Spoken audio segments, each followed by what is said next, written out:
Hello everybody and welcome to WaveCast, your source for exclusive highlights, recaps, and analysis from Darien High School sports. I'm your host Alex Hager. Let's get things started. The sun is out, the ground is thawed, and sports are back outdoors to kick off this spring season, and WaveCast has highlights of it all. First off, let's check in with Blue Wave Baseball, who's been tearing up the FCIAC. The boys from the ball field have been surprising many this year, moving to 7-1 overall. Their wins have come from an unbeatable combination of high-energy offense and solid starting pitching. George Reed and Connor Davey have come up big at the plate, knocking in multiple RBIs each game. On the mound, Ames Murray and Stephen Barston have been keeping batters mystified with league-leading ERAs and win totals. The team has a tough road ahead, but with huge victories over strong out-of-conference opponents New Fairfield and Norwich Free Academy, their future is looking bright.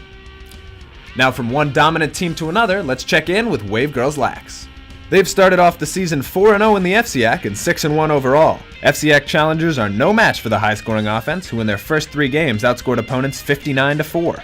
Non-conference teams provided more of a challenge, but fell short to the Wave, who pulled off thrilling last-second one-goal victories over Garden City and Farmingdale. From the Lynx now, it's Darien Boys Golf, who's 2-0-1. They have a win over Trinity Catholic and a tie against Wilton. First-year sophomore Jack Klingman and senior Mac Corbush are the team's points leaders. Now heading into the main gym, it's boys volleyball. Coach LaRusso's squad is currently sitting at 500 with 4 wins and 4 losses. At home so far, they've beaten both Warren Harding High School and rival New Canaan. WaveCast has an exclusive interview with senior captain George Phillips from after a win at home. We have some good new players, we have some good underclassmen, and I think this year we can be a solid team. Winning states is definitely a primary goal, FCX as well. We just got to approach each game with a good attitude, and I think we can achieve those goals. Boys track has been looking strong so far, beating Wilton in their first and only meet of the year. Junior Carter Ashcraft qualified for nationals in javelin. DHS track superstar Alex Osberg was on the road at the Penn Relays last week and set a school record as well as a pending state record. The team has the rest of the season in front of them, and they're looking forward to the postseason in May. Back to the diamond now, it's time for Darien softball. The Wave is a perennial FCIAC and state threat, and this year is no different.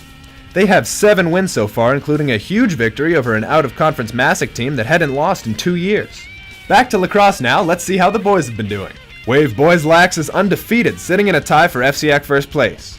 Just like their female counterparts, they've been tearing county opponents to shreds and taking home close wins against non-conference powerhouses. After a 22-0 thumping of Trinity Catholic, the Blue Wave took on Niskayuna and Manhasset, coming from behind to capture victories by slim margins. The squad has more tough opponents on their radar, but with their current record, they can head into those matches feeling confident. That's all we've got for you today, but we'll be back soon. Remember, you can see us on every BWN and homeroom and on YouTube in the weeks in between, all the way through the end of the spring season. Follow us on Twitter at DHS WaveCast for daily scores and updates. Now back to Blue Wave News in Studio B.